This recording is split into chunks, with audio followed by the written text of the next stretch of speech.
good evening. Full marks to Watcher for a little barred chord Metallica, the way we'd like to start the show every time. So, welcome to the Privy Council this evening. We're joined by some familiar faces and some that are probably new to some of you, but we'll all be good and fast friends by the end of the show. So, Joseph, may I ask what's new in your world since I saw you last? Well, there were multiple meetings had. There was a little bit of training done, and there was a Bible study conducted. So it's been a full day. Yeah, Full day. that's good. Good. Time well spent. And my brother in KA, what's up, my man? Not a whole lot. Well, Not a whole lot. what's it? So Enjoying the evening. North Carolina is frozen, not frozen. What's going on down there? Nah, it's thawing out. It's thawing out. It's I mean, other than the little bit of a deep freeze, but came a couple weeks early for us. But some of the we've still got the tops of ponds and stuff are frozen, but it's warming on up, and There we're we having a go. good time.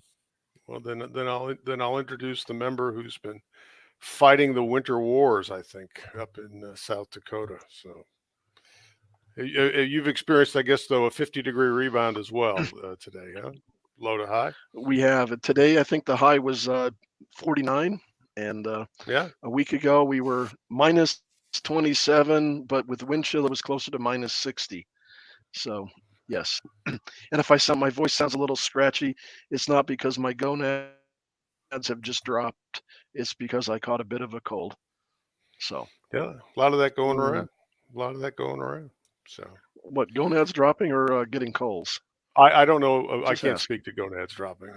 Both. It's not something that I track religiously. See, So the Marine perked right up. Can you believe it? yeah, It's yeah. I do believe it. I do believe it. Speaking of gonads dropping, Mister Old Hong Kong, Yeah, hung low. Hung low. hung low.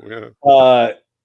Yeah, I'm really sorry about the temperature swings, but I think we all need to talk to Al Gore about that. It's been a good week, holidays, learning about pizza ovens, hanging out with family. So. Yeah, this has been a catch-up week. I think I said that earlier. This has been a week where stuff that has sort of sat at the side of my desk and I've not paid attention to it. I'm getting caught up on a bunch of different things. Not major stuff, just irritants, and it feels good to get some of that stuff sort of knocked out and moved on and progress. So between that and buying a new dishwasher, since we blew up our dishwasher at Christmas, it's a good thing. Elk bones get stuck in that pump. Huh? Yeah. Oh, yeah. Elk bones? Yeah. A lot of stuff went. A lot of stuff went in, and not all of it came out. So that's that. So this evening is a fairly light topic. We're going to finish up our review of 2022, the year of the tiger, as we prepare for the year of the rabbit in 2023. And Watcher, you what's new with you? Oh, just tracking down a problem we seem to be having where our Rumble link isn't working. So give me just a moment and I'll try and have it finished. Yeah. Okay. I'm going to guess there's a lot of technology fragility going on here at the end of the year. Just a kind of sage observation. The more people I talk to about pieces of software, seems like everybody's got issues coming into the end of the year. I'm not sure whether it's maintenance, staffing, whatever, but there seems to be some fragility around software. It could be the Internet Research Group. You never know. Somewhere in a concrete warehouse in the former Soviet Union, there's a group. So anyhow. Well, I am. As soon as Watcher is able to get us launched here and get us squared away, we'll get into this. But I look forward to 2023.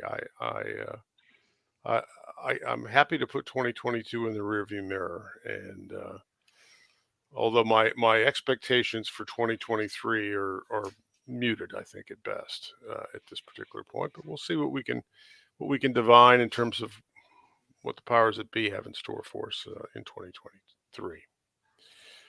So this is one of the many forms of the council. We're shapeshifters to one degree or another, able to assume different forms. And I'm going to ask Old Hong Kong there to keep me straight on the translation. Can you read that? No. No. You know play. No, hopeful. We're hopeful. Very good. All right, let's dive in. Let's go to the next slide.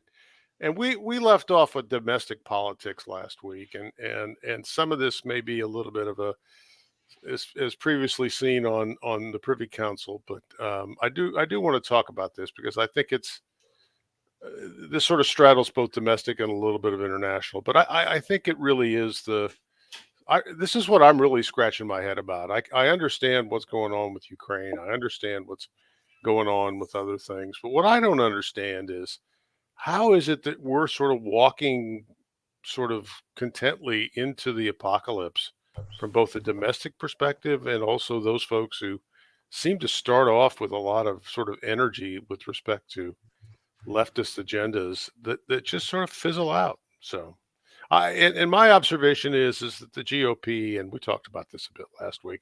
Ron, I'd like your thoughts because you weren't able to join us last week, but I'd like your thoughts on, and I think you've just come from a local gathering.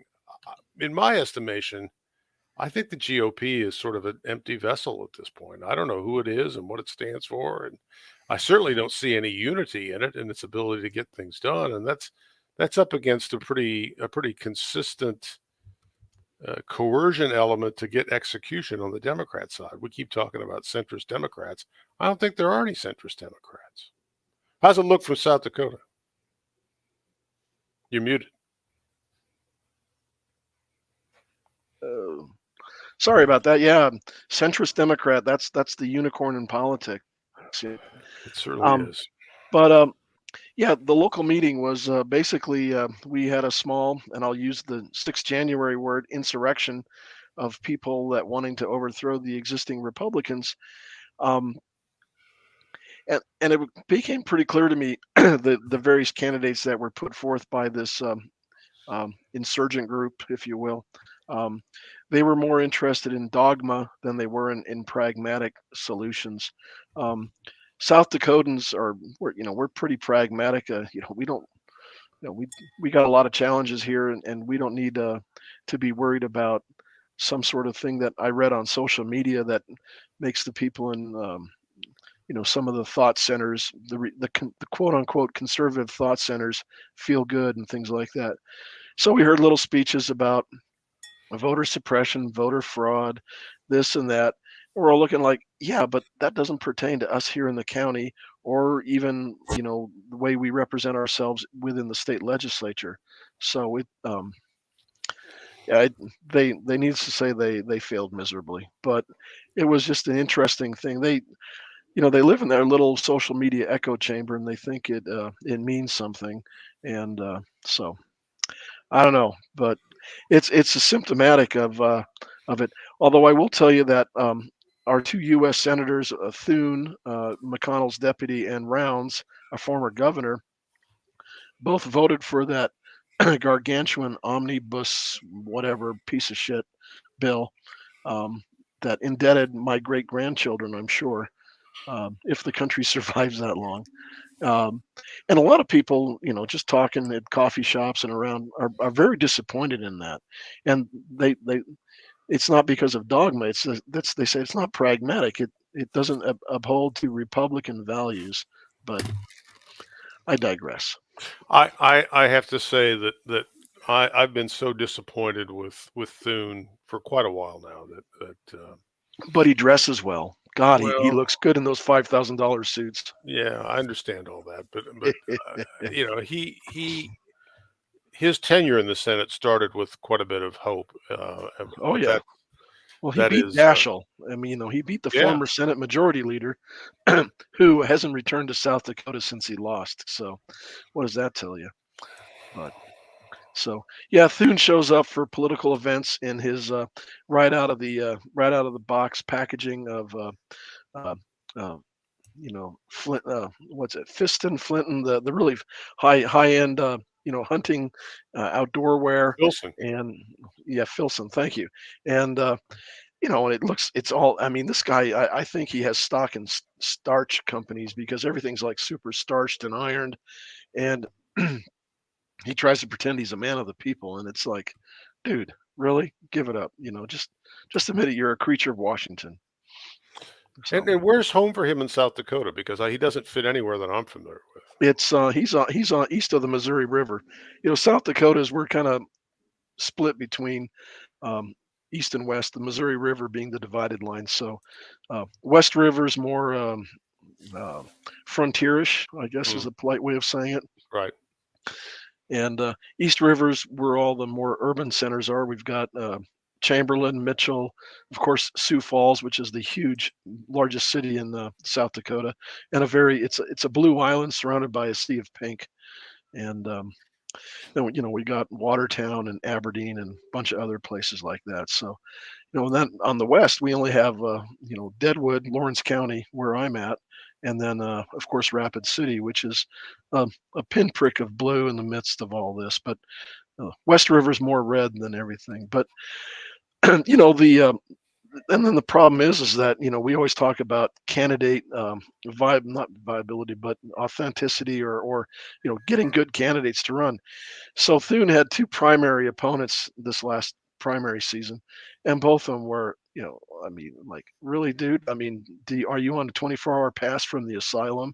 It was a real shit show, and they were the disenchanted 10% vote, and then Thune had a Democrat opponent who's a retired military guy. He liked to mention that a lot, but he joined the Democratic Party the day before he filed to run for the U.S. Senate. So it's like, whatever.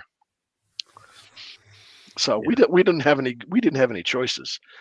I chose not to check the box. So, hey. Mm. Very good. Very Yep. good. Can I pull the slide back up for a minute? Go ahead, Jim. You were. No, I'm just popping on. It's very sad to see the GOP squander their relationships, and this kind of gentrification of the GOP senators is it's sad. It's kind of like tenuring of university professors. They begin to decide they don't want to teach and they don't want to pay attention anymore. And I'm sure we're going to get excoriated on that, but it's Hang a sad I thing look when that word up. people opt out. Excoriated. Yeah, I know. Been there, done that. Yeah, it's painful, and so I think a lot of our intellectual elite are going to be in that boat, which is making bets on their long-term survival and their individual brands before they actually understand constituents still should control their world. But it hasn't proven out in the last decade. Let's say we've been going the wrong way. Yeah.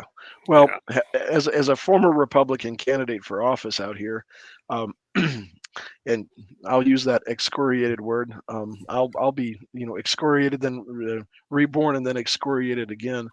Is most voters really don't give a shit until it personally affects them. And you can sit there and talk big ideas and grand thoughts and make fancy speeches. And I made a couple, I guess, and they just don't care, and they really don't focus on anything until literally the day before the election, and then they go, "Oh, this is the guy whose name I know because I see him on every election. So yeah, he must be okay. I'll vote for him. I don't know who Yep. this new guy is, despite you know thousands of dollars in advertising and ads and everything else I spent on the radio and print and billboards, signs. Freaking campaign signs are expensive, but Yeah, name so recognition's brutal. well, and I even knocked on, went door to door, and in springtime in South Dakota is comes very late, usually after primary season. So it was That was challenging. So yeah, it was an experience. It was an adventure. Gotta have hope, man. Well, Hope I'm, is I'm not going to color. pose. I'd like to pose this question because it's really sort of consumed me for the last couple days, and I see now that apropos of this, that Bolsonaro is going to be in the U.S. as opposed to at the inauguration of Lula, and many of us thought that there was a decent chance that Lula would be turned back even post confirmation of the election when Bolsonaro was there with the general staff and talking about saving Brazil for Brazilians and we've seen this now several times this year. Canadian truckers, you know, disobedience, civil disobedience in Ottawa, playing by the rules, and then just sort of fizzled. Dutch farmers, same thing. Brazilian voters. Now this thing in Arizona with Carrie Lake. I think she's going to appeal this ruling in this evidentiary trial, but Right. I just don't think Well, maybe we should have followed the Sri Lankan model, huh? Well, I don't know. I don't know that the Sri Lankan model that was just chaos. I think, but this is not new. This happened in 2020, and it's been building there. And every day you pick up the newspaper or you turn on television, and I'm sort of amazed that these Western societies have hung together as when push comes to shove, is hung together. Unless you're BLM, unless you're Black Lives Matter or Antifa, in which case you've got a license to go out and burn shit down. I don't know what's going to take what I'll call the good folks and push them into the column of action. So I'd actually like your guys' thoughts on what's going to be the inflection point where people sort of say, enough, I'm not doing this anymore.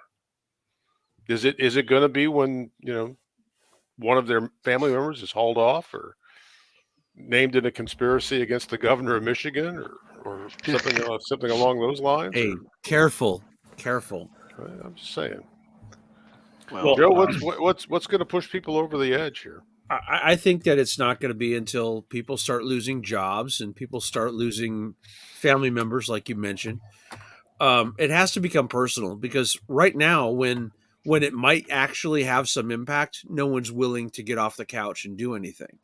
They're going to wait until it's too late and they've lost some things and get there. It's the Benjamin Martin example from, say, The Patriot, right? Yep. Yep. Matt, you got any thoughts on that? Well, I concur. I was just sitting back, digesting it, and digesting what Joe said, and agree 100%. But it's going to take widespread economic fallout. The thing is I was discussing this earlier today on Radio Contra, and that episode is going to be uploaded here shortly after this episode. But the discussion that was being had was regarding the U.S. dollar and the Federal Reserve System and the Bretton banking system, the World Economic Forum, and this emerging competing economic structure with BRICS. And there's an interesting dynamic that is unfolding where I think that it's fascinating that the World Economic Forum leadership, their inner council, and not just Klaus Schwab, the Bond villain, but the entire World Economic Forum continues to meet with China almost as if they're courting them. And we don't know what the dynamic is there, but what we can ascertain is the fact that the U.S. dollar is on borrowed time. And so the reality of that and the gravity of that, when that sets in, when finally the dollar has hit its death point, where hyperinflation, which is something that typically has a tenfold context to it, but the reality is that they can't cook the books at that point. If our fiat currency is based on the oil futures that are coming out of the Middle East, and the fact that every nation in the world, in order to buy fuel, has to buy the US dollar, they no longer have to do that. then we can't just create money out of thin air any longer based on oil futures. That's not going to happen. And the reality is that we're a nation that produces absolutely nothing. We produce nothing. And there was a time in the 90s where it was said that we were in a post-industrial economy. And the reality of that is that much of that theory was just being made up as they were going along. They're making this up as they go along. And so at that point, when you have Well, people, the ever shrinking, one quick observation. go ahead. The second leg of that lock is locking in, and that is you're a post-industrial Right. economy now on renewable energy. So Yep. that's strike two. And Exactly. continue, Exactly. please. So where we're finding ourselves and where we're heading is the ever shrinking middle class, which is graying. By the way, it's great. The younger generation. I mean, I'm in the last half of my 30s, and the reality is that a lot of my contemporaries and sadly, several of the guys I used to work with when I was in the army, they'll never be able to buy a house, and there's a to borrow a sociological term, since we were talking about academia, my own academic background and doing a little teaching in that and whatnot when I got out of the army, uh, there's a social psychology dynamic behind that of despair. And when you are coupling the reality of very little in terms of material growth and the chances for material growth, there's no way that we're going to enrich ourselves as a generation. That's not going to happen. And so this overarching pessimistic attitude is really beginning to manifest, and that it's coming out of the pores of every outlet of culture. It's coming out of the pores of every outlet in the economy. And, we see this in social media. Our attention spans are getting ever more shortened. And with the culmination of all these things, now you have the economic fallout where what's a savings account? People don't have savings accounts. What is keeping cash on hand? Well, there's a race to have a cashless economy, because now we can quickly, not we, but the powers that be, can quickly attempt to get ahead of the fact that their economy is producing nothing. And so when all of these factors set in, and when the very real reality that the wealth that you did have at one point, the generational wealth that you had, that your families had at one point, you no longer have, and you realize why that is, that's when things are going to begin to change. And the other thing too is that it's not necessarily a finite point. A lot of people are under this impression that there's going to be some 9/11 or Pearl Harbor style moment that we can point to and say, see that moment right there, that's when everything changed. That's not really realistic.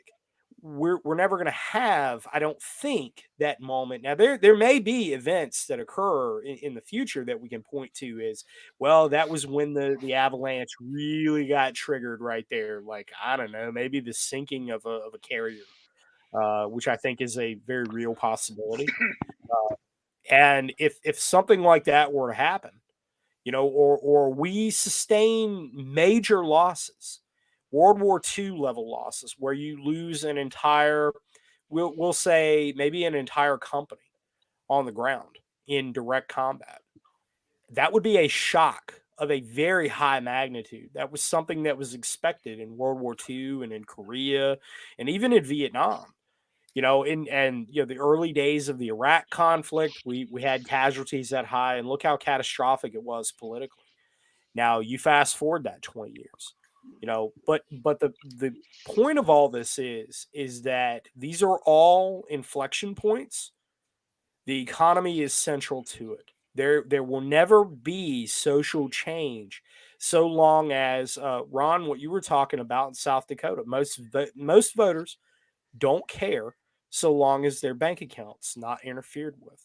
so long as their day-to-day lives, they can, I don't really like what's going on, but I can still watch Kansas City Chiefs and on Sunday or maybe on Monday night or whatever, and I can still sit in my recliner and the lights are still on and what have you. And yeah, maybe those commies are going wild in the streets and your local liberal hellhole, but whatever, right? But until the economy is actually gone sideways and you no longer have those means to provide for yourself when you have worked your entire life to do so, that's when it's going to get real, and it's going to get real in a hurry. And that's when people, when they are no longer comfortable, that's when they're going to begin to take action. Well, I don't disagree with you, but as somebody who's basically spent my adult life thinking out ahead of the curve because my livelihood depended upon it, I find it remarkable that a population can be that reactionary when the dominoes are clearly lined up on the table. But I'm not going to try to monopolize this. I'm going to turn to another guy whose Oh, livelihood I is agree with also. you 100%. Yeah, I just it's I'm sort of gobsmacked on that. But Jim, you and I have had this conversation ad nauseum. I'm going to ask you to give me your views on it.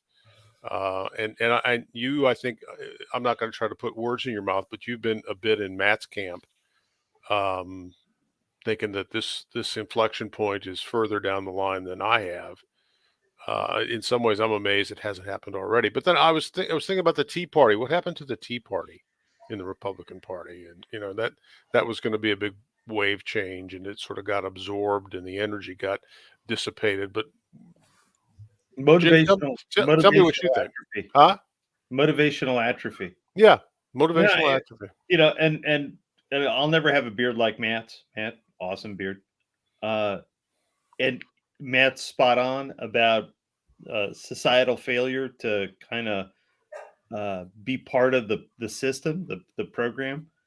My concern, and you talk about there's not a cliffing event, Matt. And Stan and I talk about this a lot in the background. We've been friends for too many years. And what's interesting about what I'm seeing now is that the governments are the ones with the cliffing events coming, right? We have a currency cliffing problem for Washington. We have a lack of strategy.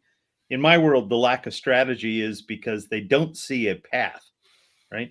They've got all these events that they know are going to occur. They're going to curtail their ability to deploy power and strength and the dollar and so on and so forth. And they're watching the breakdown of the dollar regimen vis-a-vis the commodity markets. I think we have a panicked herd in our leadership class. So Thune may look really good in his suits, Ron, but you and I could fly to London tomorrow. 10K, we'll get you a nice suit. We'll turn around, we'll get back to Deadwood, and we'll look fine. The problem is nobody will know what you're talking about because you're going to be talking about things that Thune has been pretending aren't going to happen, right? So the senatorial class, the leadership class, they all know the half-life of this inaction is caught up on them. This is my premise, guys. I don't disagree because I've made a habit now of when McConnell is in front of a microphone, I always look over his shoulder and I look at the expression on Thune's face. That's my barometer. Okay. And he looks like he's constipated to the nth degree constantly. I mean, he looks like he's physically in pain standing behind and listening to what McConnell says, but he's a captive of it at this particular point. So it's not going to change. They're all captive for exactly the reason Matt said that the population is not getting involved. Their vested interests in this are keeping this moving forward. Their small private train is moving forward. The national strategy train, the national interest train, I kind of think it got pulled onto a sideline 30 years ago, and we kept operating, but we've forgotten what the issue is with it, which is a furtherance of the republic. And we really have kind of abandoned that theory, and we've been fighting a retrenchment for 30 years. And I think it's because the Ivy League folks, with skull and bones, if you want to get down to the basic Yale and Harvard boys, really can't admit that they're in decline, and so they fight a reserve fight on this. And here we are. I mean, we've got Blackstone, we got BlackRock and Blackstone being the pivotal players in the world. Are you kidding me?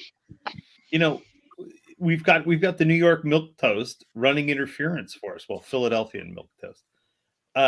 It's crazy to me that we're looking at the reconstruction of a European nation and the financing of that with this team of people running interference. And no harm on them. They're very successful business people, but that's not how you run a country. Sorry, guys. It just doesn't happen, right? And yet it's reality. It was decreed this week, and here we are. We're all standing around going, hey, golly, there's no policy, and our neighbors don't want to vote. So we either need to agitate our neighbors or just understand that there's going to be a precipitous failure of national government. And I think it's going to be precipitous failure of national government, in my opinion. It'll be like Marcos, Stan. Yeah, to a degree. I think that's right. And I really, from a domestic political perspective, there's no competency whatsoever in the current Biden administration. And yet that's not going to stop a guy like Pete Buttigieg taking Southwest Airlines and trying to crucify them as the Secretary of Transportation for their manifest failure this last week. And yeah, there's blame to be had as it relates to Southwest Airlines and the way they've handled this. But this is a guy who's just been AWOL for 2 years as the Secretary of Transportation. Every issue, he's either been missing in action or they've deliberately kept him out of it because of his lack of confidence. So talk to me about this image, guys. What do you see in this image? I mean, I think Pete's cheating on his husband. Oh, well, I was going to say they're going to kiss, right?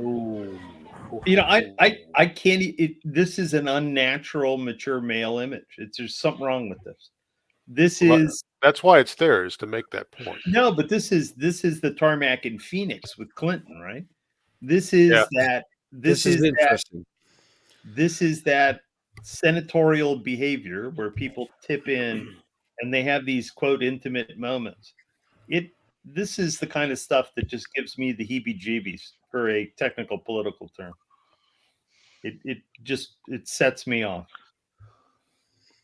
and I'm seeing too much of it. So. This actually, to me, looks like kind of a terse exchange, and I may be in the minority there. But somebody's got to be the dominatrix here. Yeah, this we talking about Michelle Obama? What? Oh, sorry, Big Mike. Thanks for that image. Mm. But so, no, Joe, this looks like somebody was getting a dressing down, just behind the scenes, and they're making some underhanded comments to one another. That's what it looks like to me. He's biting that upper lip, like, I want to say something to you, or maybe I just have, or I don't know. This doesn't look like a friendly exchange at all. This is where you break his nose. I'm sorry. Yeah. You just headbutt the guy. Yeah. Well, I'm going to wrap this up. I said this earlier. I'll say it again. I'm just amazed that our forefathers basically went to war over a stamp tax and a tax on tea. And so the bar to caring has obviously been raised quite a bit in terms of what Americans are prepared to do to maintain their freedoms. And we could spend 3 shows on this. I don't think we'd resolve it, but I don't think the Republicans are going to do anything with their House majority that's going to matter. Oh, God, no. Because I think they're going to go through a self-immolation demonstration as it relates to electing a speaker. And I don't have a problem with that because I don't think McCarthy is the guy to be Speaker of the House. But he will be. But he will be. But But he he will will be. He'll be weakened because he will be after several rounds of voting that weaken his authority in that context. And I think what that's going to do is that's going to take off the table the House majority acting as the Spanish Inquisition on the myriad sort of potential investigations that could be legitimately pursued against various actions by Democrats for the last 6 years. And so I don't know what they're going to do because the budget's been passed for fiscal 23. So I guess they're just going to go out and raise campaign dollars for the next iteration of a campaign. Tepid Yep. investigation. Huh? Tepid investigation. Yeah. Kabuki theater. And do we expect Swalwell to be tossed off the Intelligence Committee? I do. But do you think at the end he's actually going to be tossed off the Intelligence Committee? Probably No. not. Nope. No, he's I not don't. going I don't anywhere. think they have the capacity to do something of that scale. We have to show how much bigger we are than them, right? Yeah. Mhm. Principles matter, and these are the wrong principles. Okay, These so are not, these are, Exactly right. so with that then as sort of the backdrop that we've got status quo from a domestic political perspective, and that the Democrats are going to run the country from the executive branch and 51 senators in the Senate, with the Supreme Court maybe stepping in from time to time. So the proliferation of this sort of wandering strategic ambiguity on all fronts of the Biden administration. Let's now shift gears and talk about what that means to the geopolitical world on a global basis. So if I can have the next slide, we'll sort of get into that. Oh, sorry, this was for Mike, but I'll play Mike in this rendition. I'm a little concerned about Mike and his well-being up there in the frozen north. I do remember when he circulated this, and I looked at it and I couldn't come up with KSM, but apparently Mike thinks that there was a KSM spotting in Whistler, and I think he needs to spend a little less time in the snowy remains of Let's just hope we don't hear about a body found that bears a striking resemblance to KSM, but it's not him. Well, I mean, this is probably some poor Indian dude who's a faculty member at some school nearby or something. This is Yeah. This is the guy from the Green Hornet, guys. Come on. Yeah. He's up there. He's up there. That's a skiing. good cover. That's a great cover for action. It is. I mean, that's not saying that's not KSM. Well, up but there posing as some I don't Indian know. guy. Last I heard, Or he's KSM a is still in faculty. Gitmo, is he not? Yes, he is. Okay. So I Yeah. just, Yeah, he is. Fat fucker. I don't know. It's so I think we need to buy Mike's books. That's all I can say. Is help him out there a little bit. So all right, let's go to this next photograph, which I chose because it shows you that Vladimir Putin knows how to take a picture with Xi Jinping. And we've commented in the past on how Western leaders tend to look like supplicant lapdogs shaking hands with Xi Jinping because he knows how to do it. He turns full frontal to the camera, holds his hand out there, and Putin at least turns also full frontal to the camera. And it at least looks like he should be on the same stage with Xi Jinping. But if you go because through, Putin will be the first guy to tell you he's not a Western leader. I know that. He's made that very, very, very clear. So Yep. So he's pulling the Chinese leader's hand towards him. So he is. He's the dominant person in the photograph.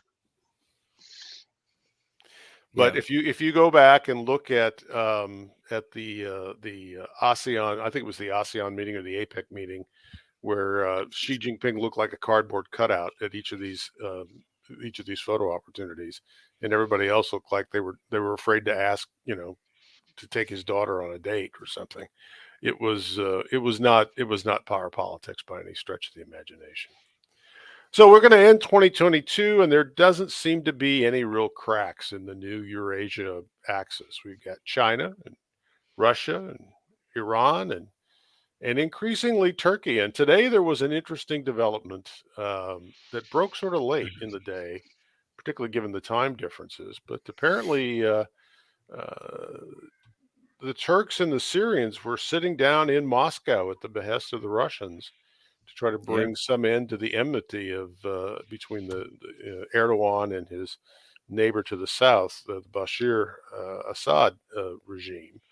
And it was the head of the intelligence units and their ministers of defense, with Shoigu sitting in and threatened to schwack anybody that got out of line. So I more than anything else today, I'm really sort of interested in people's views on what's going to happen now if peace comes to between Syria and Turkey over the Syrian border, and Erdogan's son can get back to bootlegging illegal oil production that's coming out of Syria. So, Lebenstraum. not that I have any knowledge of that, but what should we be looking for here in this new chapter? I think that Syria and Turkey have a common enemy, and the Russians can help all sides with this, and that's Kurdistan. And I think that's probably the unifying factor more than any one thing. So it's the enemy of my enemy is my friend again. Absolutely. Well, that also brings Iran into the fold. Iran feels the same way. So yeah, but I wonder though. I don't know. My spider sense sort of goes off on this as it relates to Iran's got to look at this with a little bit of a jaundiced eye, because they really don't want a break in the Shia hegemony, the arc of Shia all the way to Lebanon, and they don't want Assad to get too close to the Sunni Ottoman Empire, or the guy who wants to be the Sunni Ottoman Empire emperor in the context of Turkey. So it's got to be a little disconcerting to people in Iran. What would be more disconcerting to me would be, there was a split in Islam all those years ago. What's more concerning to me would be a reunion amongst Islam. Now, I know that's a pipe dream, but what if? That's the real risk. So good question for you guys. Joe and Matt and Ron. What's keeping us in Syria? I've been trying to figure that out. I get all the short-term stuff, but what's the strategy of being in Syria? Sheer willpower. We just want to be, so we are. Well, the Joint Chiefs wants us to be. There's not a shred of legal basis for it, but that's never been a boundary. But what? Why are we there? There's a pipe. Yeah. Matt, you've actually probably got a little bit of Syrian dust on your boots, don't you? Or is that no? I guess that's just. No. I guess Scott's the only one of us who's actually been there, right? No. Yeah, no, I haven't been to Syria. Well, yeah, I guess Ron's been there. It was a navigational error. Yeah. These things can happen. It's on a hiking trip. That's back when the GPS units were 3 feet by 2 feet. But mine was a magnetic compass, so is that what that berm is? Oh, shit. Yeah. What's that box? So the question is, why are we there? I really kick this around, and I get what Joe's saying, but the logic of us being there just eludes me. Because we got the Israelis there. If something bad happens, they can basically step in. It is a Shia Sunni kind of rift. The logic of being there is just unique to me. I can't quite wrap it up. So I'll be honest. The logic would say to leave it to the Russians and let the Russians deal with that failure. But we chose not to do that. The rationale is always, when this question gets asked, is we're there to make sure that ISIS doesn't reform. Yeah. Well, we're desperately trying to hang on to what little influence we have in the Middle East. I bet if we stop writing them checks, they won't reform. So there's a pipeline, and Watcher, you may be able to find this. You may be able to find this map. There's a pipeline that runs from. It's been way too long. Well, maybe not long enough since I've been there, but it's been a long time since I've been in the region. But there's a pipeline that runs from Beji, the Beji oil refinery, which is the largest oil refinery in northern Iraq. There's a pipeline that runs across northern Iraq into Syria. Um, that is the 100% reason that we had a presence there. Um, there is obviously more to the story than that, but that is, in a nutshell, it was protection of future interests, not just current interests, but future interests, and the isolation of access to oil resources that were coming out of the Middle East, and that we would have a future stake in all of that. Very similar to what occurred in Libya. Very, very similar. It was literally taking that stake in the Mediterranean so that you're isolating the number of people that are getting money, profiteering off of the resources as they're coming into Europe. And so that's literally it in a nutshell. That's very much what Ukraine. That's why Burisma is so important as well. That's very much what Ukraine was about in the beginning. Now that more is being uncovered as we go, we know that there are many layers to this cake. But in a nutshell, the major impetus for why all this occurred has to do with oil, and that's that's it. Now, the one thing that none of you have mentioned yet, and when we talk the Middle East, we really everybody dials in on the Sunni Shia schism, but that's a gross oversimplification of it, because you do have those major factions, but you have to understand that Bashar al-Assad is a Ba'athist, and that he is one of the old school pan-Arabian social party or socialist party guys, and so that really drives his policy more than any dogma does. And I'm not an expert on Syrian politics, but I know a thing or two about the Ba'athists, and in Turkey that there's an element of that as well, and so they know that you know there's more to it than saying the enemy of my enemy is my friend, because that's while that is true, there's way more to it than that. And what Turkey is looking for is long-term interest, long-term stability, long-term stake in the future of its interest, and where it's going as a society and as a culture. And Erdogan really glamorizes the Ottoman. He sees the Ottoman Empire as the pinnacle of Turkish civilization. And that's what he's yearning to become once more. Assad doesn't necessarily support that, as is Syrian, but the glory days of the Ba'athist Party is something he's yearning towards, right? So they have a common goal, and then with Iran, with the Revolutionary Party of Iran, the Twelvers, they're looking for a very unique opportunity to continue their stability, as well as working and improving their stake in the affairs of Iraq, which they know Iraq's a basket case, and they have to keep kind of the balance of power there shifted in their favor. And the best way to do that is to work alongside the Syrians, and at least for the time being, work alongside the Turks. Now, that doesn't factor into the equation where the Kurds fall into the mix. Um, there's kind of a saying, and yeah, some of you may know. If I know at least one of us in here is familiar with Armenian culture, but the Kurds are always stuck in the middle of everything, and that's why they didn't get their own country. They probably never will. There's a lot of internal fracturing there as well between the PKK and the YPG, and we exploited that for a brief moment in time, and that's going to be exploited by other factions as well. Bashar al-Assad has utilized that with granting autonomy to the Rojava region. So where all this is going in the future,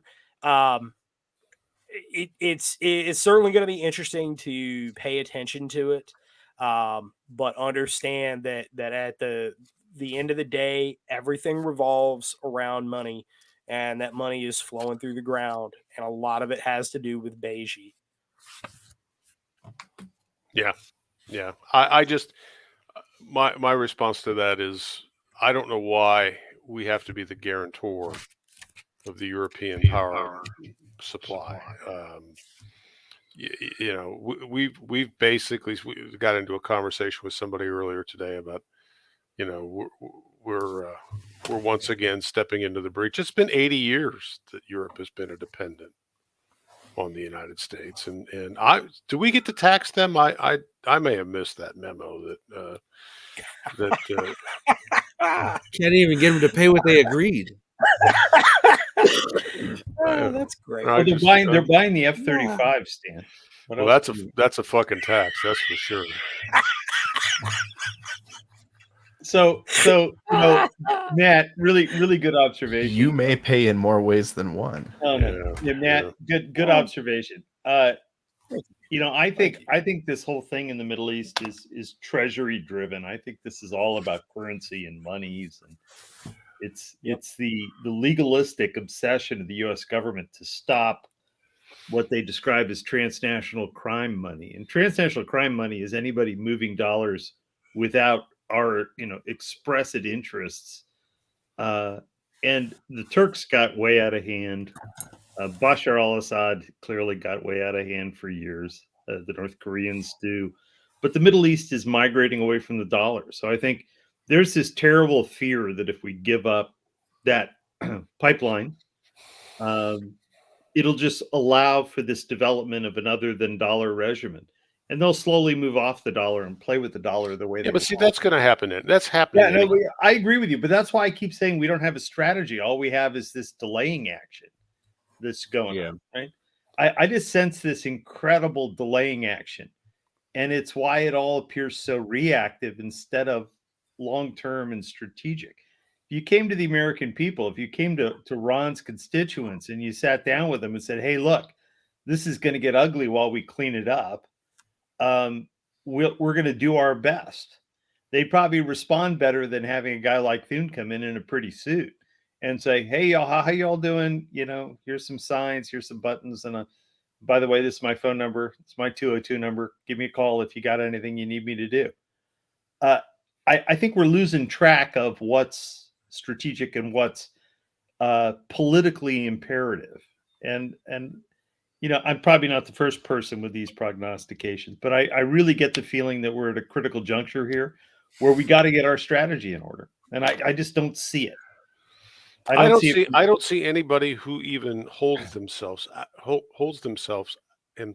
out as having a strategy. It is entirely reactive.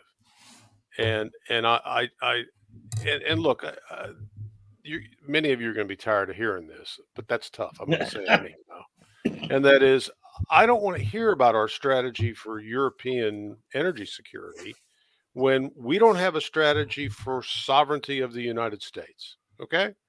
Or energy security for the United States. Even forget that, because we can bumble fuck ourselves into that. I mean, you can just stick holes in the ground in the United States and come up with energy. But when we let 6 million people that we don't know who they are into the country and all the other things that go along with that at the pace of, I don't know, how many thousands a day from 100. Well, it is not even just letting them in. It's letting them sneak in. Yeah, I'm just trying to be concise without going down a tangent. But it's just no strategy vis-a-vis Ukraine, vis-a-vis Syria, vis-a-vis Taiwan, vis-a-vis energy security, vis-a-vis our relationship with the European Union, our lack of influence in Latin America, which is also on this slide, Vaya con Dios, Latin America. We've got a socialist bloc to our south, okay? And now we're going to try to buy influence in Africa because we're late to the game. So let's throw 400 billion at 51 African leaders and give them chicken nuggets at the White House. I mean, come on, what the hell is going on here? There is no capacity at this particular point evident in this government of any strategy other than, please God, let me wring a couple $1,000,000 more out of this for my family and myself out of the grift before this thing all falls apart. That's the only strategy I see, is the perpetuation of the grift machine, both domestic and international, until this thing breaks apart. That's the strategy. That's the strategic ambiguity. It's not ambiguous. It's just focused on the things that most of us don't care about. We're offended by it, but we don't. It's not the top of our list as it relates to being an American citizen or making the choice not to be an American citizen, but to be a citizen of something else at some point. So I don't know. I don't know. It's the equivalent of me saying I'm going to go to the gym and I'm going to work out. I've got a plan to get into shape, and this fucking tumor that I've got in the center of my chest is really not that important because my bench press is up because I've been working at it, right? That's Right. essentially who we are and where we are geopolitically and domestically and financially and on every issue that I can think of. We are play acting our way into relevance with people who figured out that we may have a terminal illness at some point. So I'm going to have to step away, folks. The flight that I have to meet at the airport this evening. This is a relative who's been fighting the Southwest Airlines wars for 5 days. Is lo and behold, it's going to be early. So I'm going to leave this in your capable hands. And Jim, I'm going to give you the con because I think you can manage the discussion in my absence in good form. Take as long as you want. I will be back. I'll check in. If you're still here, I'll come back. But I would like to get you guys while I'm gone. I would like you to sort of think about your predictions for 2023, and or if you have a resolution. This is a public forum. You can make that public, and we can sort of monitor your resolution as the year goes along. You don't have to do that if you don't want to, but if you're struggling with something that you want to commit to and you want a little bit of public scrutiny, good-natured ribbing, or other sorts of aspects as it relates to that commitment, this would be the time to do it. Stan, if you don't mind, real quick, you do have 2 super chats that I figure I should at Yes, least read please. to you real quick. And you have the ability to pull those in at any point. I saw them both from Lance Corporal Veteran. Okay, perfect. As long as you saw them, that's what the people are paying yeah. for. And I'm gonna let these fine gentlemen take them up, and I hope to be back, but I'm not sure I can get there and turned around. But if you guys start drinking and it goes longer, or Sibley shows up and he starts drinking, then I'll check back in because he took his wife to the Golden Corral for their anniversary. So he's not going to show up. He's going to go to the buffet line. He's going to be He's got a small dog. Well, guys, he's going to show up via a collect call where he's going to be asking for bail.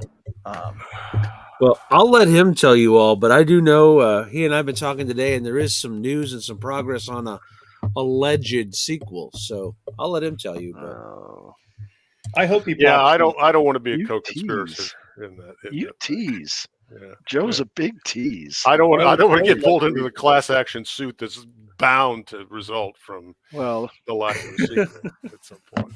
So I'm excited. We've actually got a slide here that talks. Yeah, about... this is my Bruce Wayne. I got to leave the party early, sort of thing. Okay, so you guys have fun, right? You go drive carefully on those crazy mountain roads. Cheers. Bye-bye. Bye. So Joe, what's up with the books? No, you'll have to ask Sibley about that. But I can tell you about these books. Please do. So my book is my fourth book is coming, or fifth book is coming along about like a Sibley sequel. Every time I turn around, I have to add something to it. So we're still working on the first aid book, but these are the books that I have out now. book 1 through 4. I don't know why they're in that weird order, but they are. You can find them on my website, or you can find them at Amazon. Amazon will get them to you fast. I will get them to you signed. No, Watcher, I can't see the timestamp. Sorry. But you can find them there.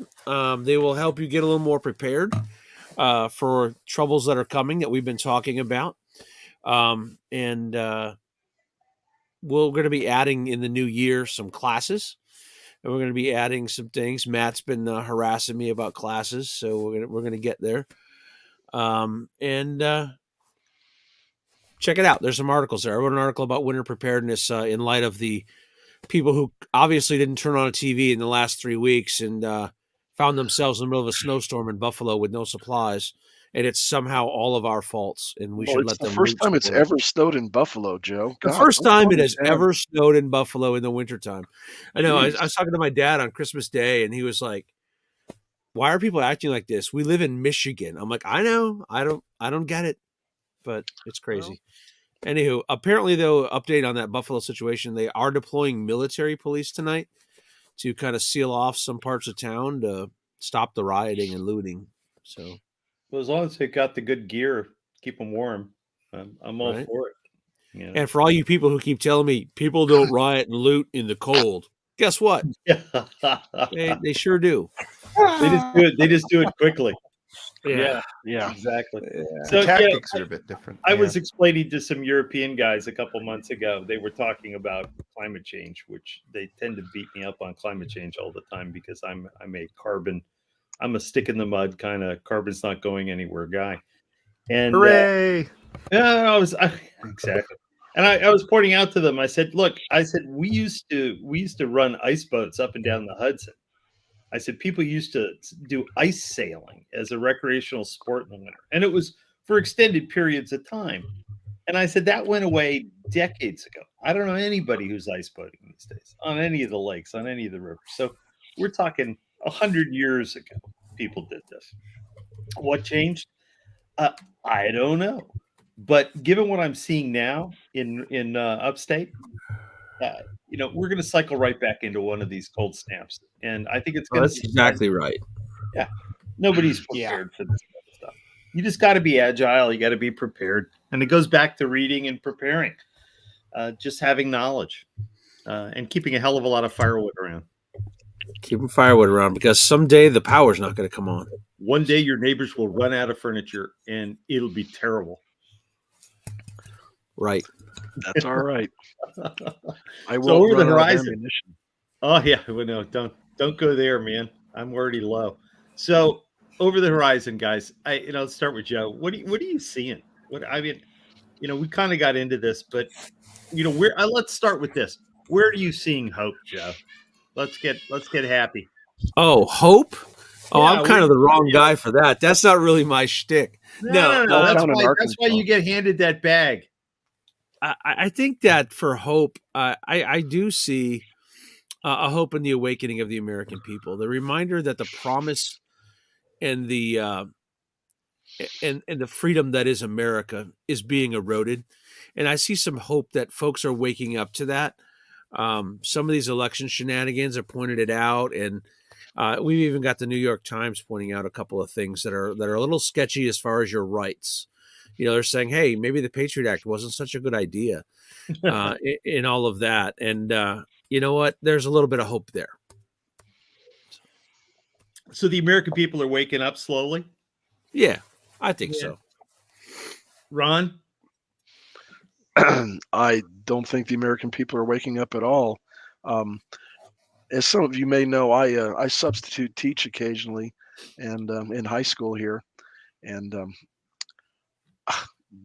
they have no interest in the outside world beyond their TikTok videos on their cell phones. They have no interest in our system of government. They have no interest in being participatory citizens in our country. They have no curiosity beyond, the area they live in here. It's remarkable.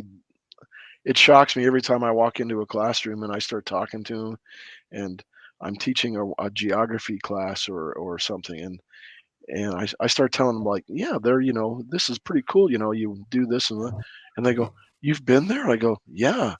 And they go, but it's only on the video. I says, yeah, but you can go there, you know, for however much a passport costs these days, and a plane ticket, you can go there. But I don't know. I mean, we say that we have hope for the American people, but in the previous segment, we talked about how they really don't care until, gas goes $5+ a gallon.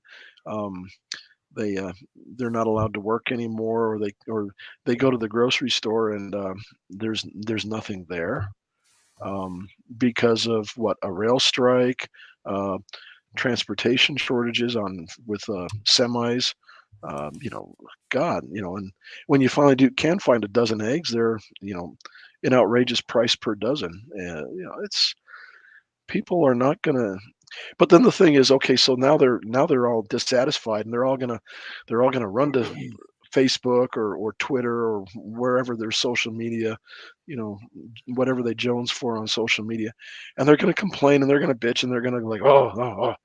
But there's no organization. There's no Sam Adams. There's no Paul Revere. There's no, um, Patrick Henry. Um, uh, there's no Thomas Jefferson. There's no Thomas Paine trying to organize and inspire and focus these people like a spear. There's no George Washington to, re, focus them and inspire the army to overthrow the Hessian mercenaries on Christmas Day. Um, yeah, I don't know. I'm sorry. I'm going to be depressed. No, don't be depressed, Ron. I live down the street from where the Hessians once lived. So, I'm in. Hey, hello, Mike. Welcome. Good to see you. Hey. Oh, wow. So you're done with the KSM takedown dinner? You had dinner with KSM again? You get the big forehead guys done? There he is, man. Some poor Turkish waiter's going, no, I'm innocent. Allah wouldn't do this to me. No. Amen. I see people having fun on my behalf. No, we have been. Or expense, full disclosure, we have been. But how are things for you out there? Oh, good. The cold has broken. Then we had 4 days of rain in a row. Was it raining at the summit on the top of the mountain or no? Not at the very tip top. Probably the top 1,000 feet. It would snow, and sometimes it was pretty kind of heavy, wet snow. So it was suboptimal, is how I would say. But you survived. You slushed your way to the bottom. Oh yeah, survival that's the easy part. That's excellent, most excellent. So we're just going down. We've had a summarily dark discussion about predictions. Stan had to make an airport run for a Southwestern delay, and so family is arriving probably 48 hours late, I'm going to guess. But what do you have that's up? What's upbeat in your world, Mike? What are you seeing on the horizon? You said you've already had the dark, depressing discussion? No, just with the other 5 guys.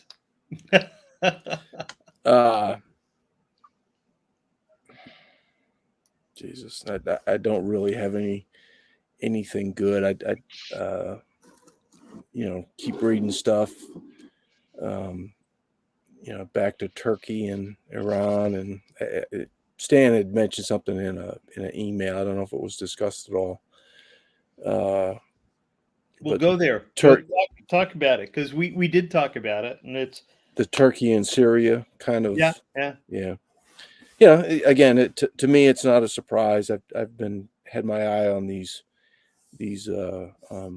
my big four for a while, and however, these alliances just keep strengthening,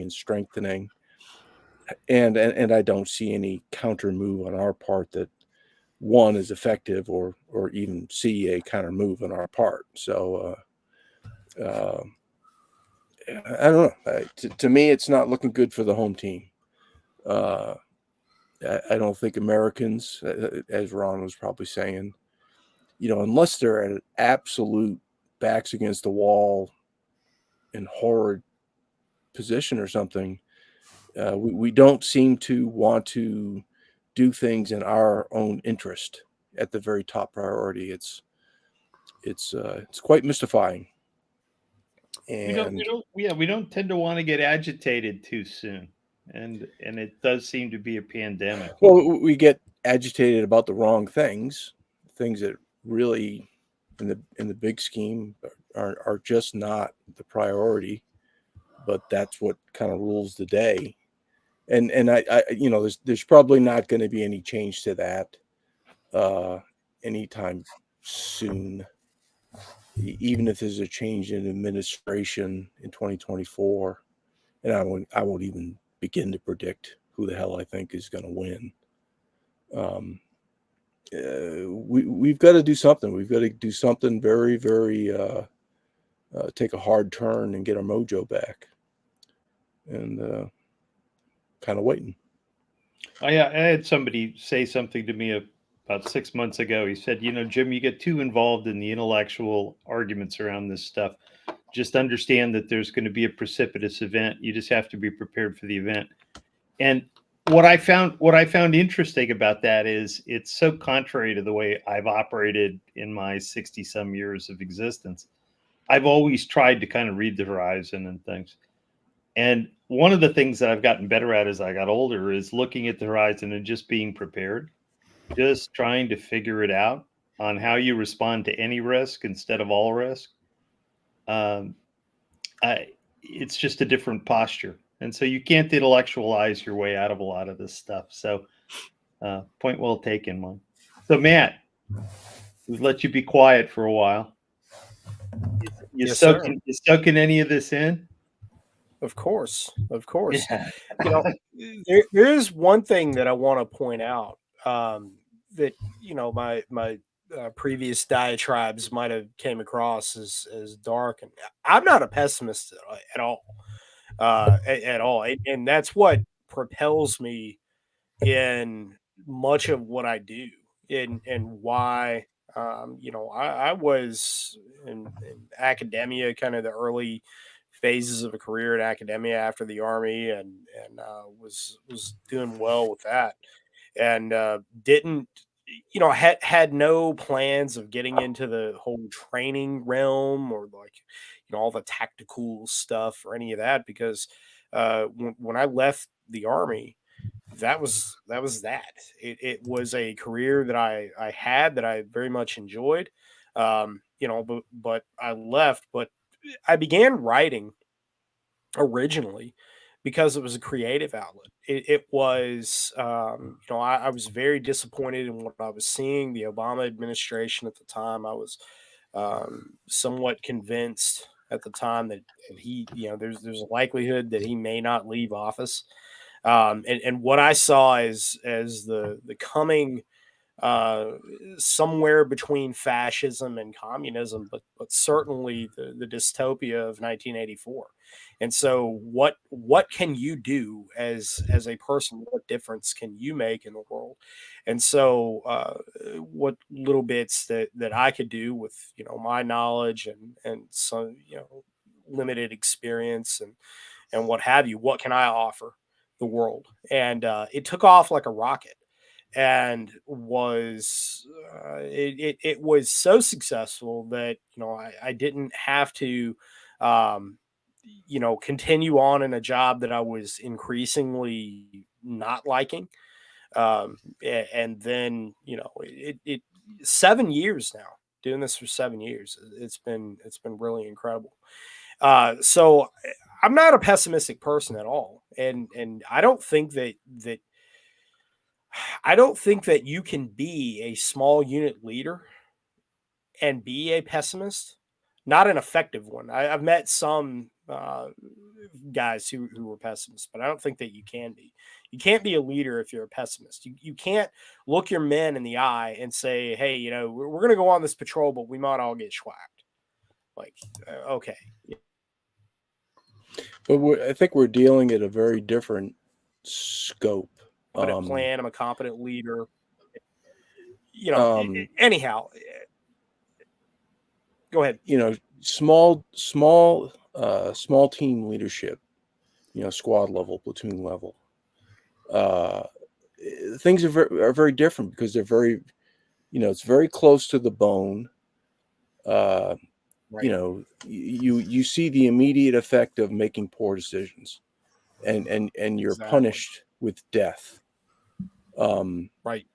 When you compare that to the nosebleed level leadership at the POTUS level, the congressional level, they don't see the same impact of making poor decisions, or that they have means to sidestep responsibility for making poor decisions because we've allowed them to. But so they're two very different worlds, and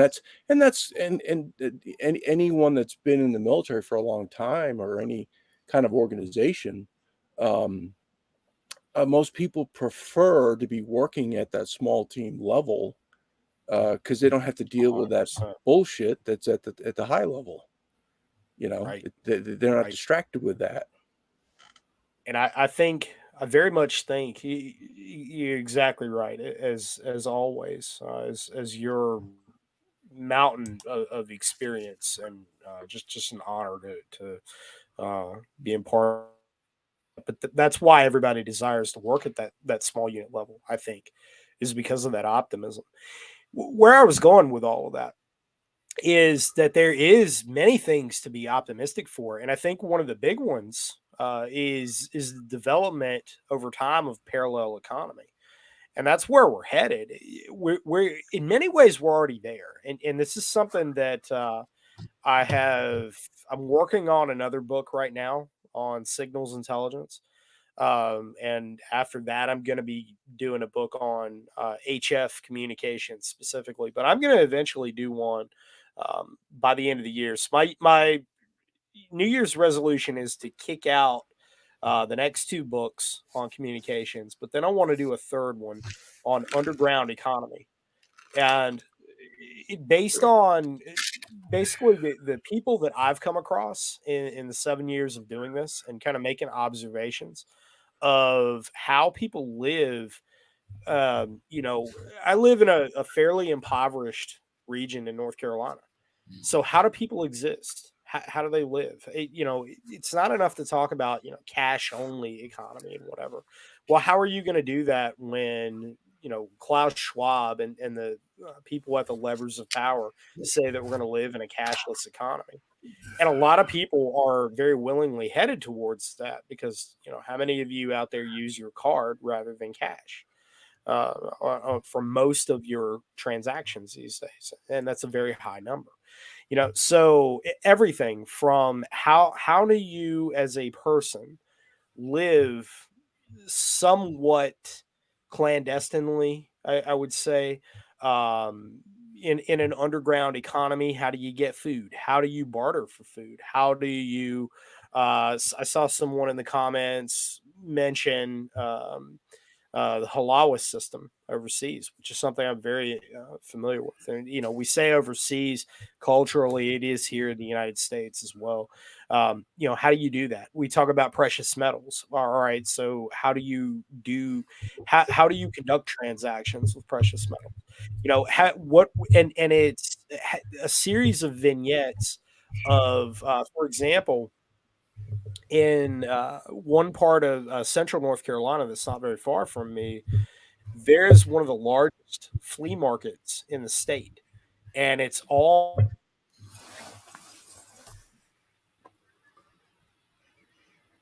I think we may have lost you him. you can literally buy anything. It's very much like lost me. No, you're back. You're back. Okay, all right. Yeah, the cold weather is being a little dodgy with the internet connection, but one of the largest flea markets in the state, and we have a lot of people from Central America, South America, and you can buy pretty much everything there for either cash or precious metals or bartering skills or goods, right? So it's a series of vignettes all the way up to medical care and kind of approaching it from the sweat MC concept of, how do you create stability so those independent domains that are requirements for the sustaining of life. We're headed towards that. So that's a very good thing, by the way. I don't speak of that in a negative connotation. I think that it's a very good thing that we're headed towards that parallel economy. One such example, Tractor Supply. Tractor Supply, which is a nationwide chain of farm supply gear. Here where I am, they carry chickens, baby chicks, and all the supplies that you need for them, and now ducks as well. They carry them all year. That used to be a seasonal thing, but because the demand is so high for people just raising chickens, and everybody's doing that. That's the new evolution of backyard farming. These are all indicators to me of a larger social phenomena that is occurring, and it's a very good one. So I don't think that not everything is negative. And again, I'm very much an optimist in that regard. I think that our path towards individual sovereignty and sustainment, we're creeping towards it, and there's certainly going to be big jumps towards it in the near future.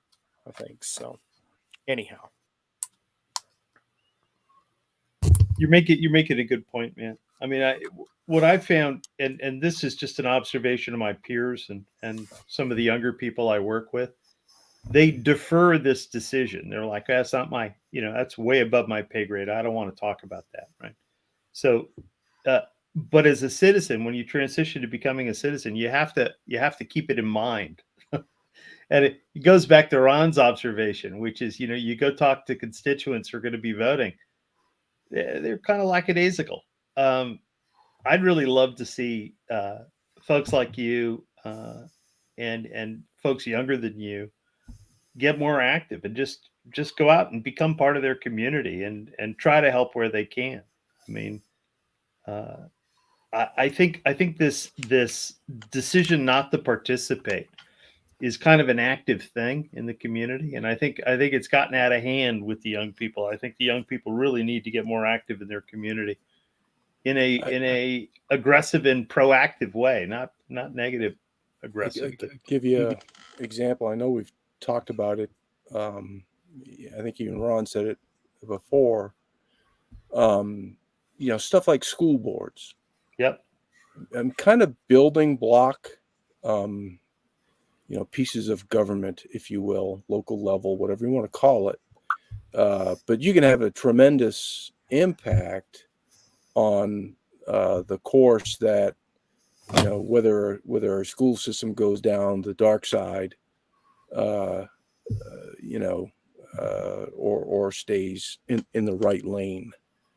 I mean, those kind of positions, I think, would be very rewarding. People with the proper mindset, they can make an impact and they can see it immediately what the impact is. Yeah, I mean, the fact that you go to the same diner every Saturday morning, you have breakfast, and you get to know 8 to 10 people. It can have a profound influence on the community that they know who you are and that you actually share some knowledge with them on a weekly basis. And I get the feeling that there is this isolation. I mean, Ron, you mentioned it with the kids and their cell phones and stuff. I'm just a proponent of going out and kind of getting involved in the community. And Matt mentioned, the flea market, mentioned going out and engaging in commerce, by all means. And I think it's interesting that all you folks are writers, and you bring that knowledge out and you share it in the written word. And we really are, we're really thirsting for knowledge. And I think, Matt, you wrote the book on Baofeng, right? Just find something that's That's correct. practical. Yeah, find something that's practical. Find something that solves a problem and go out and talk about it. It doesn't have to be, it doesn't have to be deeply entertaining. It can be technical and capable and functional, but just sharing knowledge. I really think that we've lost the art. And again, in this little group of men, you guys are artists. I mean, we have produced an immense amount of knowledge and delivered it. But I think we need to stimulate that in our local communities, and I think we've allowed that to kind of fall by the wayside. And I'll open I it. have to add you mentioned something that I guess I missed it when Ron was talking about it, the phone thing. I was driving my truck today, and on the radio, while I'm driving down the road, this Highway 99, I could see young folks. I mean, most of the people that work in Whistler are, in their 20s, I would say. At least the face to the public kind of people that work are in their 20s. And I'm driving down the road, and every single one of them, I saw like 5 in a row.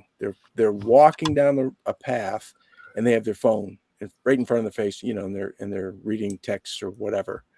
And I just kind of observed that. I said, geez, whatever. And then on the radio, there was a song called Phone Zombies. It's by a band called Roomful of Blues, which is more of a blues band. And so, I mean, the Phone Zombies kind of motif of a song just kind of blew my mind from them. Yeah. But that's exactly what the song was about. People walking down the road. I mean, they can't get the phone, out of their hand. I was watching a basketball game, and there's the people in the crowd, they're watching the game. Half of it they're watching on their phone. They're at a live game in the Boston Garden, and they're watching the game. And then I guess one of the things they do is they have the camera kind of at commercial time that goes around, and it picks up, a group of people, and they all cheer and they make faces, all that kind of stuff. Every single one of those fucking groups that the camera went on, one person at least in the group saw they were on, national TV, and then the first thing you did, took their phone, and they were, videotaping the it's just bizarre. Anyway, I just had to say that. Yeah, but it's become the distraction du jour, right? I mean, so what we don't get into is this complexity. And I think one of the things that we talk about a lot is complexity, and we try to kind of distill it down so that the people who listen to us, God bless them, get some understanding of where they can start to put their knowledge against what we've talked about. There's so many moving pieces now that I think people become uncomfortable. It becomes uncomfortable, and it gets dark. I mean, but I think we've all kind of lived on the, viewing the dark side of the world more than we viewed, what was predictable and easy. And it's hard. I took my wife to a company dinner a couple of years ago up in DC, and we had an interesting conversation. She said, "Oh, they're all wonderful people." She said, "But boy, they're so dark." And I remember looking at her going, "Yeah, they are. That's what they do." But they're really upbeat, positive guys. And it's an interesting world where you have to sit and talk to people who just go day to day, folks who shop at the flea market, folks who are, in your town, but have not been to the countries you've been in, high school students who say, "Why would you have possibly gone there?" Well, somebody put me on an airplane and said, "That's where you got to go, Ron, right? Go fix that problem there." I think we've all kind of lived that reality. And so we have a different perspective. How do we bring that to our day-to-day conversations in our local communities? Because I think this is where we're going to digress to, which is out of this global thing and into, how does that impact us day to day? I mean, you guys have written books that people want to read about these things, whether they're fiction or nonfiction. How do we just become better citizens locally? Because I tell you what, I'm spending more time locally than I have in decades. And I don't find it bad. I just find it different. It's totally different. Okay. I mean, going on again, use a school board example. Just think of the impact you can have You talk about a cell phone, a smartphone is a medium for what? Well, what is it being used as a medium for? Fucking TikTok, and little games and other nonsense. If you can somehow affect education at a younger level and eradicate, that kind of nonsense, and get back to structurally fundamental sound learning, things like mathematics, things like science, just reading, being able to write coherently, and you sow those seeds, and Like being able to write coherently is racist. Yeah.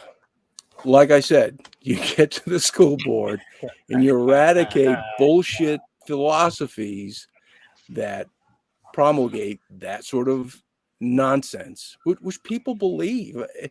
It's absolutely amazing to watch people doing interviews like on YouTube or something, and a guy goes up and asks questions to these youth folks, and it's amazing how they all just have the PowerPoint bullet point response right at the tip of their tongue.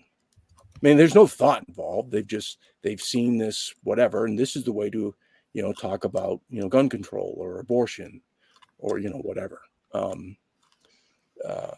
Anyway, I think you're right. If you can affect at the small scale, and you may only, you still may only be hitting 20% of a given school class. Well, that's 20% of that population you saved. So it's worth your time. You're not going to get 100%. No, you get one. You get 1 in 10. You get 1 in 10 yield. It's like venture capital, right? Yeah. You get 1 out of 10. You're golden, man. So, but it is hard. I find it difficult to talk to people now because one, they don't have common reference points, and when you start talking about things you think will be common reference points, people get uncomfortable because it begins to go down the dark side, which is, that's an interesting perspective. There's an interesting gap here. It's almost like tolerance. Tolerance is kind of a disease that's kind of gotten into our society, but people are really intolerant of somebody who speaks from a different perspective. And I remember, robust intellectual conversations in university and in high school. I remember, teachers telling us to scrap about things. I just don't see it anymore. So the concept of intellectual argument or intellectual assertiveness in a public forum, it's kind of died off, and it becomes national news. I mean, Northern Virginia, we had those. That's an entirely different thing. It's been suppressed. It hasn't just died off. Yeah, it was shot down. It's been suppressed. And that's a big difference. Yeah, I know. It's a good point. So how do you break it back out? I mean, I think you have to talk to kids. I think what Ron's doing, talking to high school students, you get 1 in 10. Find one kid who's willing to speak out, and have conversations like this. And I think we get kind of edgy once in a while. I mean, Ron, if you're doing your thing, one, God bless you.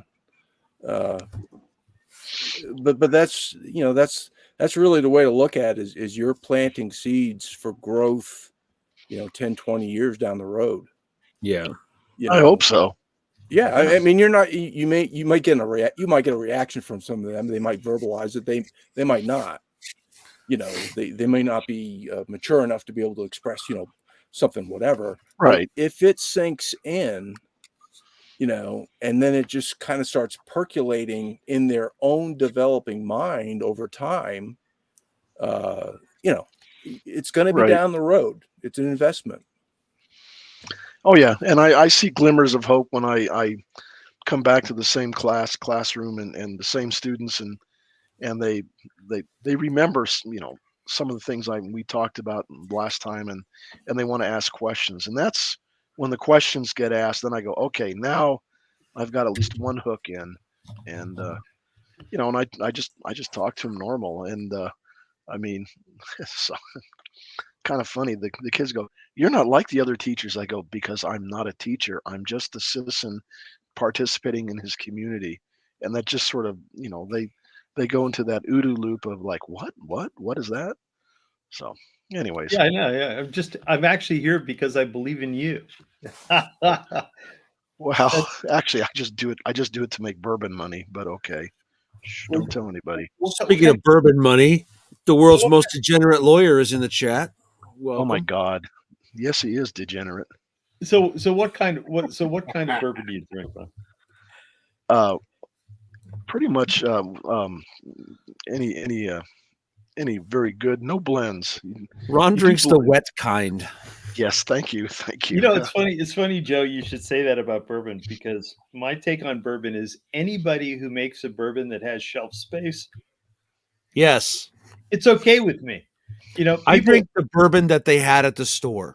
People sneak bad bourbon in on me all the time, and they'll pour me a bad bourbon, in parents, right? And it's like, what do you think? And it's like, it's a bourbon. It's just fine. And they're like, oh, it's Virginia Gentleman, or it's, it's Beam, or it's this. They're all pretty darn good. And I don't think they can survive. Yeah, you're allowed taste, but they're not horrible. I remember when liquor was horrible. I remember going to Bangkok and having a few whiskeys that were horrible. It happens. Snake wine. Exactly. So I had that too, and that kept me young for 20 years. So what are we going to do? So beyond all of our observations on how to remain positive, dark individuals, what is the next? What's the next? What's the next step, Joe? I'm sorry. You okay? Well, the next step is to have some cough syrup handy. Okay. I'm trying. Well, I think that we're on to predictions for the next thing in 2023. Conflict in the Pacific, in the Asian Pacific region. That it's just, there's no way it's not going to happen. So that's my my biggest worry and biggest prediction. So You specifically mean Taiwan or just more general? I don't specifically mean just Taiwan. Okay. I think it could be something as simple as the Filipinos say, "Hey, enough of this illegal transiting in my archipelago islands." Or Japan. Japan installed a bunch of anti-aircraft guns in the Senkakus today. Yeah, I mean, so it's just coming to a head where it could be China and Japan, could be China and Philippines, it could be Vietnam and the Philippines over the Spratlys. Who knows? But the tensions in that sea are so high. And the one thing that has kept all that conflict from happening is failing miserably faster and faster every day. That one thing is the United States Navy. So specifically the 7th Fleet, but yeah. Specifically the 7th Fleet, yes. Right. Yep. And that's, and I think we mentioned earlier in this broadcast, talking about, one of those breaking the mold events. I can't remember how we described it, but, losing an aircraft carrier. Yeah. And man, no one's ready for that number. No one's ready for the daily casualty numbers to be thousands. 5,000, and not to mention the it takes nearly 10 years to build an aircraft carrier, and how long to replace all the F-18s, 35s, and all the other assorted aircraft on board of that, and the training of the crews, and then of course the escort ships as well. It would be something like that. And of course we have such diminutive leadership throughout the world, and especially in Washington D.C., that the thing is we will retreat, and we will retreat to Guam. Literally every petty strongman in the world is licking his chops right now. Well, it's just a matter of time, and I'm trying to figure out what the, when I would have thought it would have happened before this, but I guess they're waiting for when they see it, the weakness of the United States reaching what they calculate to be the bottom, and that's when they're going to strike. Because, and they say, why should I strike now? Because they're still, as you pointed out, Joe, they're still failing miserably. The U.S. Navy, Yeah. they, like, oh, is that a reef? Here, let me run my ship aground. Or let me run into the other ship next to it. Yeah. Or, oh, what? I look like a rust bucket. I'm just, I just came out of the, yeah. I mean, it's disgusting. So, Well, somebody but yeah. made a comment to me the other day about why they'd give away one of the cruisers to Taiwan, and it's because they require an immense amount of maintenance and they're unreliable, right? Yeah, I mentioned that. Yeah, somebody came up with that, and when you think about it, they are super complex systems that have been around for a long period of time, and Yeah. I think it's probably a shortcut to giving them an upgraded Aegis system and a VLS platform. They just park that in one of their ports, and they have a lovely VLS system with good radar. They don't even need to put to sea. Yeah. So if you put that in the southern part of Taiwan, it gives them a great projection over that area that the Chinese seem so interested in. So we'll see how this all goes. But I agree. There's going to be there'll be an error made. About 20 years ago, somebody said, "How does this look?" And I said, "It's going to be an error." Yeah. And they said, "Where does the error occur?" And I said, it's a PLAN captain who makes a mistake. Because in those days, they weren't that experienced. They had limited blue water capacity. They didn't know. And I think that kind of model rolls forward, which is somebody's just going to make an egregious error. Mm-hmm. And when you look at what's going on with the Indians, at some point, somebody will make an egregious error. And you just hope that it's handled well. Well, anyways, yeah, I just think 2023 is going to be a year of conflict, and we're not just talking little brush fire wars in Africa and Latin America. As Joe would say, the a collection of civil wars throughout the world. But I think we could see a major power war. I mean, Ukraine is still desperately trying to drag Europe and the United States, NATO, into a conflict, as are some of the NATO countries as well. And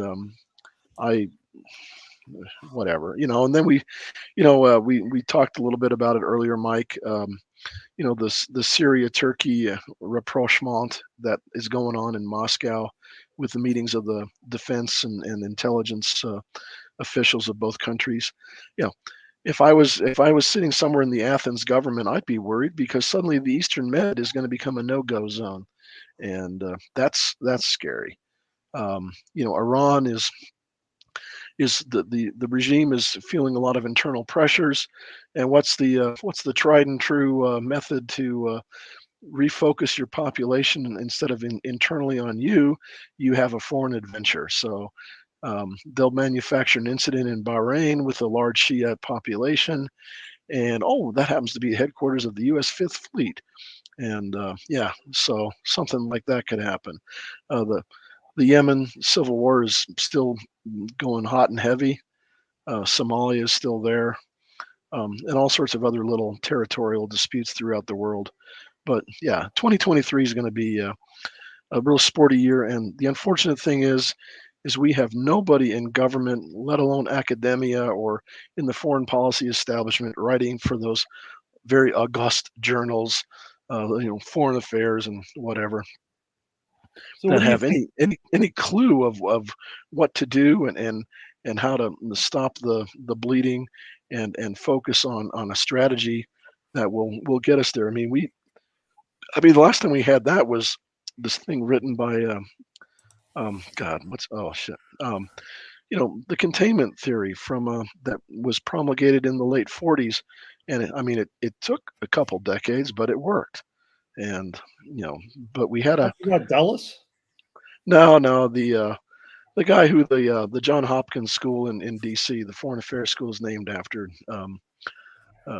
whatever. SICE? Anyways, huh? The SICE program? Yeah, Oh God. So yeah. yeah, the guy that Exactly. wrote NSC 68, didn't he? Right. Yeah. X. Yeah. So we'll figure it out when we get younger. So or more scotch. yeah, no kidding. Oh, I wish I had some scotch Or, down here. or I bourbon. left that upstairs. So let's take it up a layer. Economically, what's gonna tip? I mean, we talked about Turkey, we talked about Syria, and that there is an alternative to the dollar kind of forming in that world. You know, how does that tip? How do you guys see that happening? I think Matt had an interesting point on the pipelines. He had an interesting point on the economic foundations in Syria. What's the next step here? Because they appear to be willing to push it off. And my instinct is, for the first time in history, the dollar alternative, the non kind of, the non interbank world, the other than SWIFT world, the Dawala of alternative economies, it has legs. It may fly this time, and they've talked about it historically. Every decade or so, this comes out. We may see that occur. How does the U.S. engage that? How do we handle that? However we do it, we'll fail miserably at it. It's that upbeat beat. Well, Ron? I'm just glad I still have lots of euros sitting around somewhere in my house, and other assorted currencies from my world travels. And I don't know. I mean, I think it's going to be interesting one day. There's going to be some sort of large foreign transaction, and the country that we're transacting with is going to say, "You want to pay in dollars? I'm sorry, your money's no good here. You need to pay in, pick a BRICS, currency of choice," and that's going to send some major shock waves through the economic establishment in the U.S. and Western world. Pretty sure it Again, won't be Iran. I think we're seeing a major, not a readjustment, but a major shift. And after the post World War II world is rapidly coming to an end. The whole Bretton Woods, that whole structure is rapidly becoming constricting to some countries. Hence the flocking to the BRICS construct, and they and just the whole, as they like to say, the world order. And well, the world order is, it's not very orderly. I was And going to say, there's not much order in it, right? no, not at all. And it's just gonna be there's gonna be a period of instability until it shakes out, and then a new stability will arise. And what that looks like, I can't even begin to predict. The Entente Cordiale, right? Yeah. We'll figure it out at some point.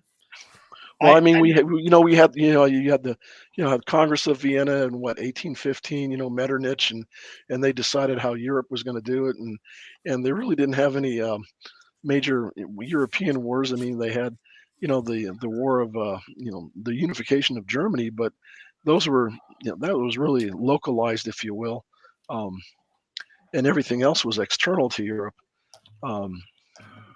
So, I mean, and then of course that whole system totally broke down in the World War I, and then we had that period of instability between the two world wars, and then the 1945 world order was established, and the Cold War, and it's time for another readjustment. Yeah. I think we are at that big inflection point, and again, I fall onto the hopeful side because I meet the rank and file every day, and I like them, and they're smart. They're just not action oriented. So I hope that they're prepared. I hope they're reading Joe's books and Matt's books. So that's kind of the way I'm seeing the world. So, Watcher, how are we doing on time here? Oh, we're about 25 over, but that's okay. All right. Oh no! Oh no! Terrible. Well, I think we're gonna move on and say goodnight at this point, and anticipate that Stan will be back at some point when he picks up family. And we're going to go into the new year. One of the opening things in January would be a discussion of economics and that higher level plane that we're all talking about, which will hopefully give us a better perspective. And I think that one of the things we have to understand is that people are going to be acting in their own interests, both on a national level and on a personal level. And I think you've heard some of that out of the gentleman tonight. Don't hesitate to take care of your family. Don't hesitate to do the right things by securing your community and being friends with your neighbors. But there is a bigger picture out there, and there's a national interest issue out there.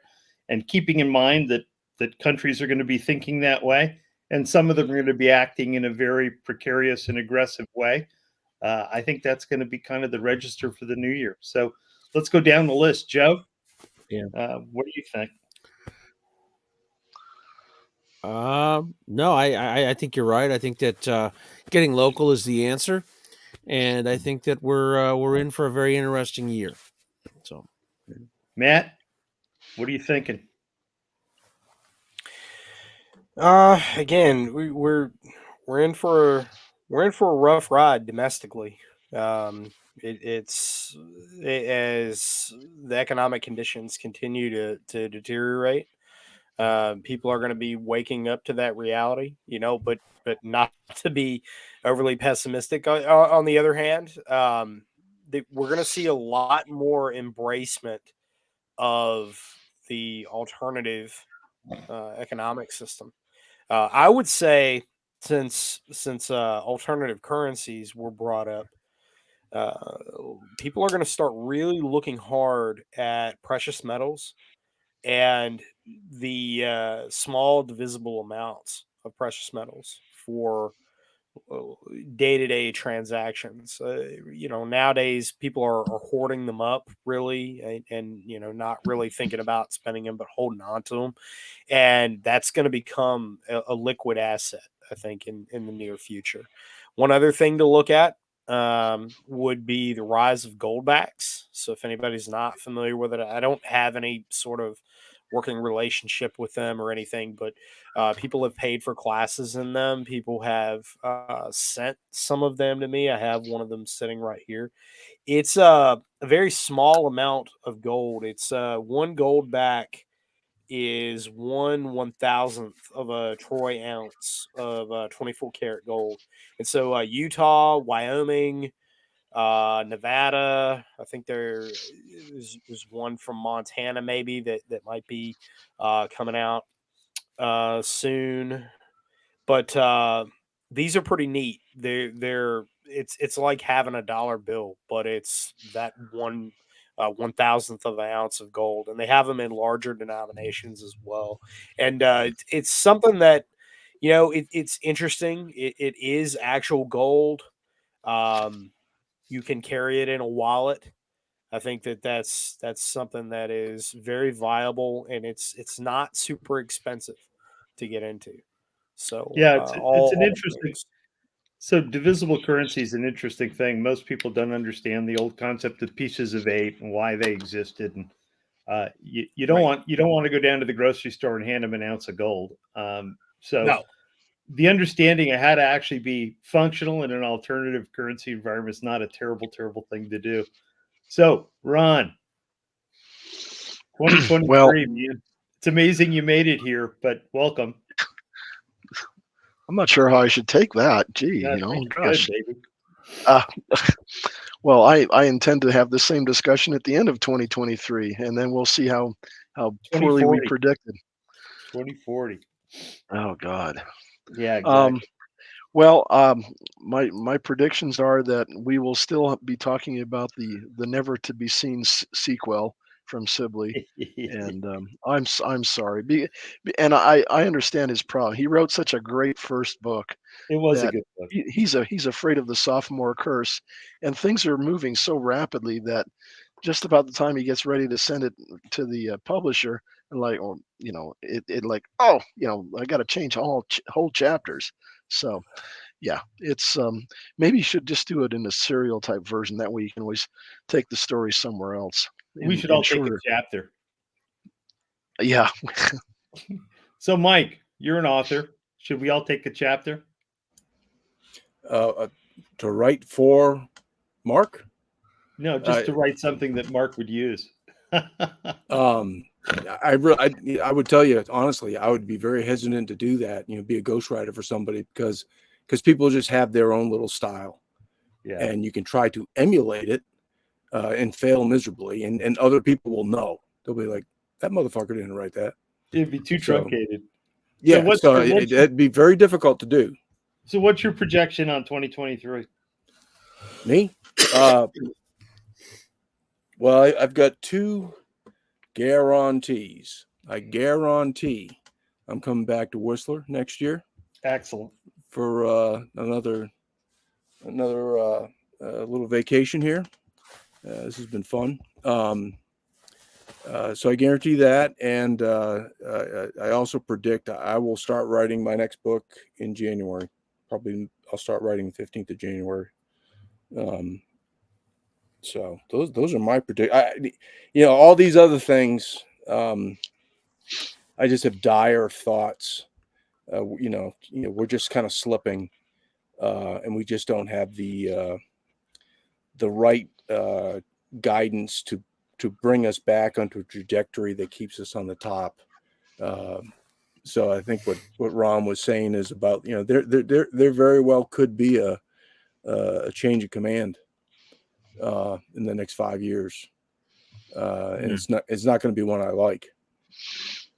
Good point. So will we see the Warlock come back, Mike? The Warlock is going to come back, and I've already said it. Yes. Kind of. It's going to be the origin of the Warlock. All It's right. the first Prequel? Warlock. Pardon me? You're going to do a prequel? Well, kind of. Are you doing research there in Whistler for the sex scenes? I mean, the love scenes. I'm a gentleman. I wouldn't disclose that sort of thing. You're Damn far too young. Excellent. Well, Bless you, my son. Yeah. Thank you, gentlemen. This has been incredible. Watcher, do you have 30 seconds of wisdom for us? Certainly. End of the year. I keep getting drawn back to the question that was asked in the beginning, which is what's it going to take for things to cause real change? And I think maybe me trying to draw back on my pessimistic thing. I've heard some things tonight that make me realize that maybe I have been a bit too pessimistic, and maybe things are changing, and I'm just it's just not on the time scale that I want, right? And I think maybe it's important to step back and realize sometimes that we only are, we're men, blind men feeling at the elephant, trying to describe what we see, right? We only get one tiny piece at a time. So That's a hell of a trunk you got there, Watcher. I know. It's a great That's observation. what she said. So yeah, good observation. And also just appreciate all the audience and hope that you guys do all the liking and plussing and all the many things that we need to do to feed the algorithm beast. We appreciate your help in doing so. Thank you so much, everyone. It's been Thank you. great. Enjoy the end of the year. Thank you. Bye-bye. Thanks, Watch. Thanks, gentlemen.